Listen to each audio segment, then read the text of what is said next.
है धातुओं के निष्कर्षण। तो धातुओं का निष्कर्षण हम कैसे कैसे करते हैं, इन सारी चीजों के बारे में हम इस वीडियो में जानने वाले हैं। तो सबसे पहले तो हम ये जान लेते हैं कि धातुओं का निष्कर्षण ये होता क्या है।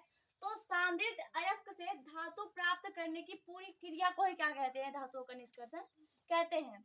यानी कि जो जितनी सारी धातुएं होती हैं, ये जब हमें पृथ्वी के अंदर से मिलती हैं, तो कुछ तो ऐसी होती है जो स्वतंत्र अवस्था में मिल जाती हैं, और कुछ ऐसी होती हैं जो अपने यौगिक के साथ मिलती हैं।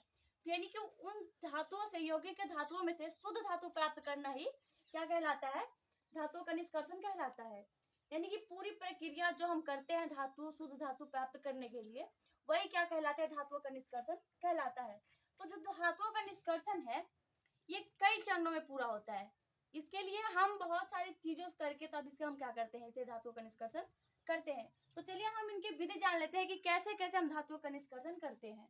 तो जैसे यहाँ पे है अयस्क, ये कोई अयस्क है, इसको हम क्या कर लिए हैं, अयस्क का सांद्रण कर लिया है। यानी कि जो अयस्क है इसमें जो बालू वगैरह होते हैं ये सब हमने हटा दिया है। अब इसके बाद क्या बचा है, तो अब ये करने के बाद जो धातुएं होती है तीन प्रकार की होती है। क्रिया के अनुसार ये तीन प्रकार की होती है। पहली तो ऐसी धातु होती है जो बहुत ही जल्दी क्रिया कर लेती है, तुरंत ही क्या कर लेती है, क्रिया कर लेती है, बहुत जल्दी कर लेती है। और जो दूसरा होता है वो मध्यम अभिक्रियाशील होता है, यानी कि ये थोड़ा मध्यम रूप से करता है, थोड़ा धीमा धीमा, यानी कि बहुत ही जल्दी नहीं करता है, थोड़ा धीमा धीमा करता है। और जो तीसरा होता है वो होता है निम्न अभिक्रियाशील धातुएं, जो क्या करता है, क्रिया करता है, बहुत ही धीमा करता है, बहुत धीमा करता है क्रिया।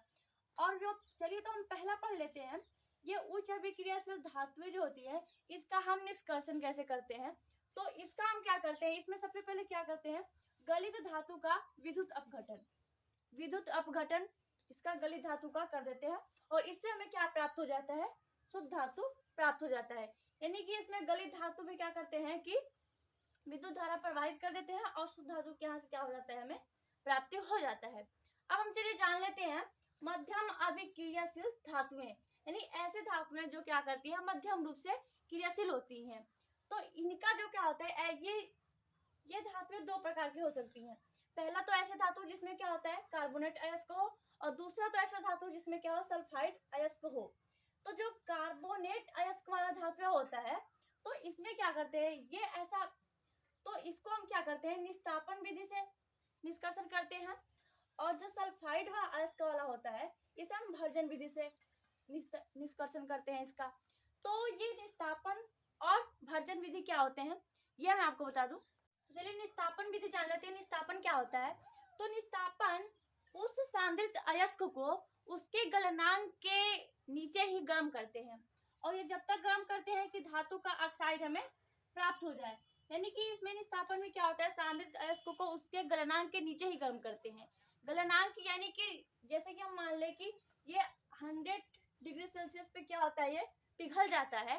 तो 100 डिग्री सेल्सियस पे क्या होता है, जब पिघल जाता है ये, तो इसे ही हम नीचे तक ही गर्म करते हैं। यानी कि इतना गर्म करते हैं कि ये पिघलने ना पाए, और पिघलने ना पाए इतना गर्म कर देते हैं। और उससे हमें क्या, तब तक गर्म करते हैं जब तक इस धातु का अयस्क प्राप्त हो जाए। अब हम जान लेते हैं कि भर्जन क्या होता है। तो भर्जन में क्या होता है दोस्तों, इसमें भी क्या होता है कि इसे भी हम क्या करते हैं, इसके गलनांक के नीचे गर्म करते हैं। और इसमें क्या होता है, इसमें वायु के नियंत्रण में गर्म करते हैं। यानी कि इसमें क्या होता है, O2 यानी ऑक्सीजन भी होता है। तो इसमें भी ऐसे ही गर्म करते हैं। इसमें क्या होता है, ऑक्सीजन की क्या होती है, उपस्थिति होती है। और इसमें जो हमने बताया निस्तापन में, इसमें ऑक्सीजन की अनुपस्थिति होती है। यानी कि इसमें ऑक्सीजन की जरूरत नहीं होता है, और इसमें ऑक्सीजन की जरूरत होता है। तो भर्जन में भी ऐसे ही करते हैं। इसमें भी जब तक गर्म करते हैं जब तक कि धातु का ऑक्साइड ना प्राप्त हो जाए। तो इसमें ऑक्सीजन की जरूरत होती है, तो इसलिए भर्जन हो गया, और इसमें ऑक्सीजन की जरूरत नहीं होती है। तो यानी कि दोनों विधि से हमें क्या प्राप्त हो जाता है, धातुओं का ऑक्साइड, धातु का ऑक्साइड प्राप्त हो जाता है। यानी ऐसा धातु जिसमें क्या होता है, ऑक्साइड यानी ऑक्सीजन रहता है। फिर क्या कर लेते हैं, धातु का अपचयन, अपचयन होता है, यानी कि ऑक्सीजन उसमें से निकाल देते हैं।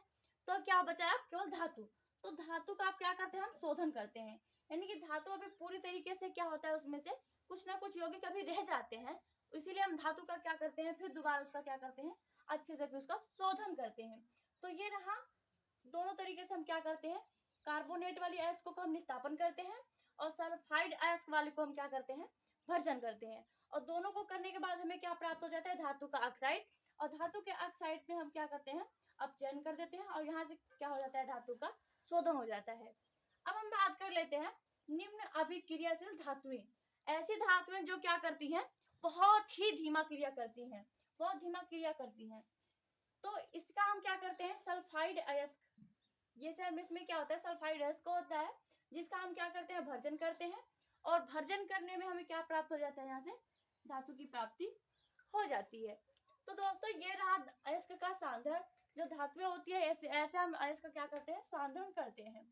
तो ये रहा उच्च अभिक्रियाशील धातुएं, मध्यम वर्गीय धातुएं और निम्न अभिक्रियाशील धातुएं, और इनको हम कैसे करते हैं मैंने सारी चीजें आपको बताया है।